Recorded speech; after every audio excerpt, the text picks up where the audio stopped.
Hi, my name is David Cunningham, and today I will be talking about humanity's future, or more specifically, what we'll do with our decaying environment or our burgeoning population. As we as a society advance, we are destroying the environment as well as coming closer and closer to overpopulation. And one of the solutions to that is colonizing other celestial bodies. And for example, Mars. Mars is chosen because the other two closest celestial bodies, the Moon and Venus, aren't very good candidates for that. So we're left with Mars, it being the closest and most habitable of any of the planets. My sister here is on the phone, so she's going to be recording me, and so we're going to talk about that.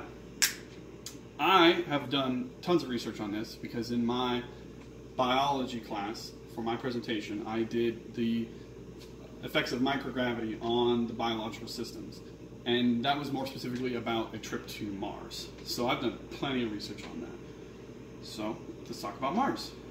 Mars is the fourth planet in the solar system, putting it right after Earth, but right before the asteroid belt and Jupiter. It is the outermost of the inner planets. Mars is named after the Roman god of war, Mars, obviously, and people have speculated that that is because of the red color of the planet. The red color reminded people of blood and, obviously, war. And we're going to get some facts here about Mars. Mars has a diameter of 6,794 kilometers, which is about 53% of Earth's diameter. Its day is only slightly longer than the Earth's, putting it real nice for us so we don't have to get used to anything. However, the year is pretty much twice as long as ours, which also means that the seasons are about twice as long too. So depending on which hemisphere you're in, you can end up with a longer summer and a spring, or a fall and winter. The mass of Mars is only about 10% of the Earth, and the gravity is only about 38%. So if you were to jump, you would jump about 3 times as high, and you'd weigh about 3 times as less. The atmosphere is very thin on Mars compared to Earth. It is mostly carbon dioxide and slightly nitrogen, so we can't really breathe there for a multitude of reasons. The atmospheric pressure, just like I said, is very low because of the thinness of the atmosphere.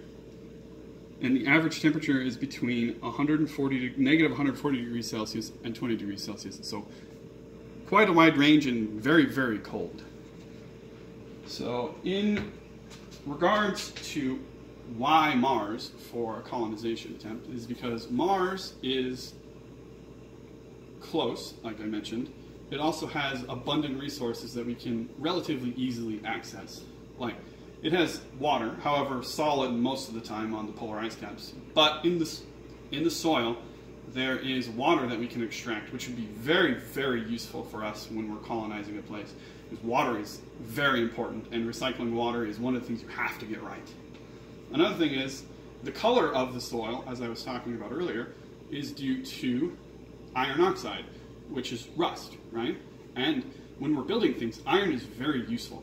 So having a large supply of iron readily available is very useful for us in a colonization attempt. Those are the reasons why Mars is a good fit for us in terms of our first attempt at colonizing space.